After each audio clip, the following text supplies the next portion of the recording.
Hi guys, today I'm going to be making a video on sugar gliders. Now I know I usually make videos on how to do your hair and how to do makeup, but I also have a sugar glider as a pet. And for most of you who don't know what that is, it's a marsupial and she's in this little pouch. I only her name is Princess Ella Sophia. I just call her Sophia.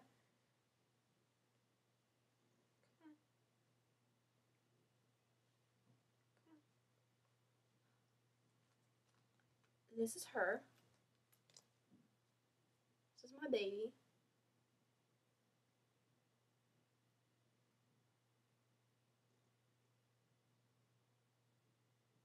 You might see these guys in pet stores or flea markets because most people like to sell them there.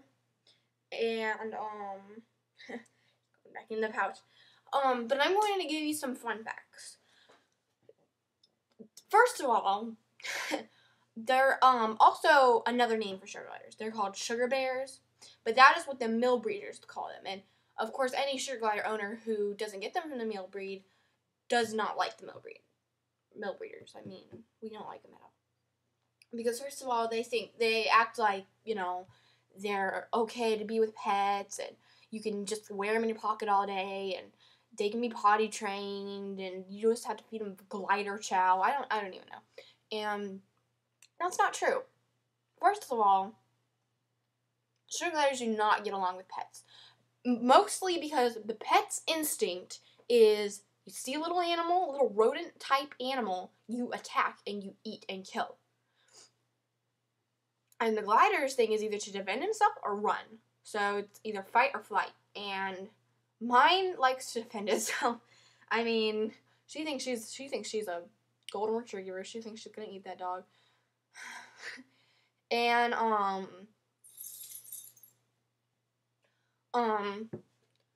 another thing is their diets are not just glider chow. You have different diets like Suncoast diet, BML, HPW, LGRS. Let me think. Can't really think of it anymore. But right now my baby's on Suncoast diet, and the most popular I think are BML and HPW. I see those the most. Maybe HPW is the most popular one. And I like the LGRS, the Shuggy Soup diet. I kind of want to switch her to that one, but I'm not really sure because I really like the Suncoast diet. She used to be, you can tell. Come on. She used to be a brownish color, and now she bit me. She is like a gray color. See? You can see that. And that's because when they are not nutritionalized, that's even a word. If they don't have enough nutrition, their colors can change, and when they do have enough nutrition, their colors will like turn to their original color. And she used to be like a buttercream color. Now she is a gray, standard gray. Next I want to talk about their noises. They make popping noises when they're really content. It's like bubbles popping. It's really, really cute. I really like it. When they're mad, let me see if I make her get out of her cage, she might crab me a little bit.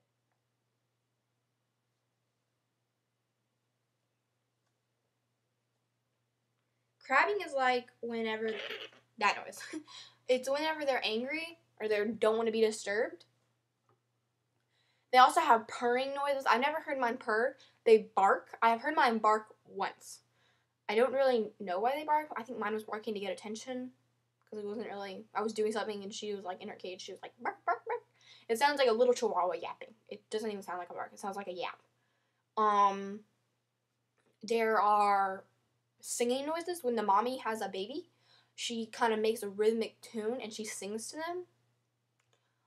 There are, When they mate, they make like sort of a crabby noise, but it's like really loud and kind of different. And trying to think, if they make hissing noises, it's probably because they have a urinary tract infection or they're constipated. And I think that's pretty much it. Also, there are colors. There's standard gray, buttercream, cinnamon, Lewistic, albino, I don't really know how to say this word. Mosaic. I think it's mosaic. Black Beauty.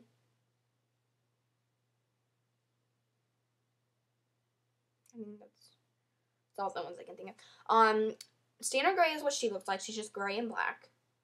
Buttercream is where they're brown, dark brown stripes, and they have like a creamy color underneath them. Cinnamon is like when they're a reddish color on top, like a brownish reddish, like a brick red kind of color. And Lewistic is when they're all white with black eyes. Albino is when they're all white with red eyes or pink eyes. And Black Beauty they're not totally black. They never found a sugar glider that's actually black, but they were like darker gray with a black stripe. And Mosaic is like, they're different colors, kind of like a calico, but they're usually just gray, white, or darker gray, usually. And I think it's a WBF, is when their face is just white. Oh, also there is Platinum, and that's like a blondish color, like a really light blonde color. I really want a Platinum one. They're really cute. And I think that's pretty much it. Also, they are marsupials, which is like a kangaroo, and they have a pouch. And they're only legal in some states. And they're called sugar gliders because first of all, they like to bite into things. That's why she bit me. Probably because I was disturbing her. And second of all, because they like to bite into things and see if they can taste the sap. Because in the wild, they like to bite into trees. And then they taste the sap. And they have a gliding membrane that goes from here and all the way down to their abdomen. And they can jump and glide.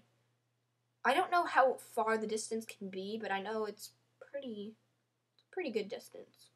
That's why they like to be in bonding pouches, because they are marsupials, so they like to be in pouches. And they're called bonding pouches because these animals are really like social creatures, and they bond really well to their owner. And like,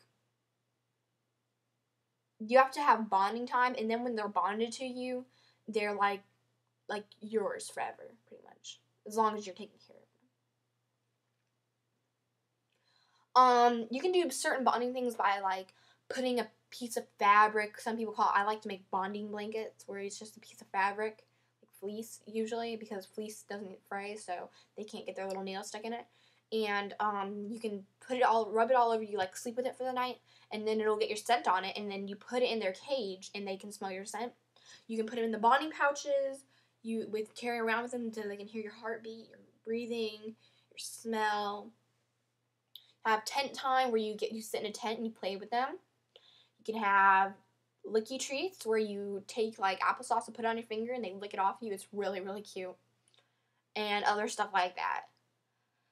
And that's pretty much bonding. It takes from a day to like a couple years. It can take a long time, and it can take a short time.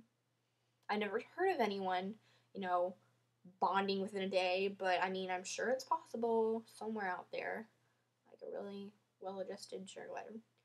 And I love mine, and I would highly recommend these pets, even though they are illegal in some states, so I would not buy them if they're illegal in your state. But they're very social creatures, so if you want to get one, get two, so they can play with each other. I don't have two, but I'm getting another one in February. But thanks for watching, and I would highly recommend getting a sugar glider. Watch again.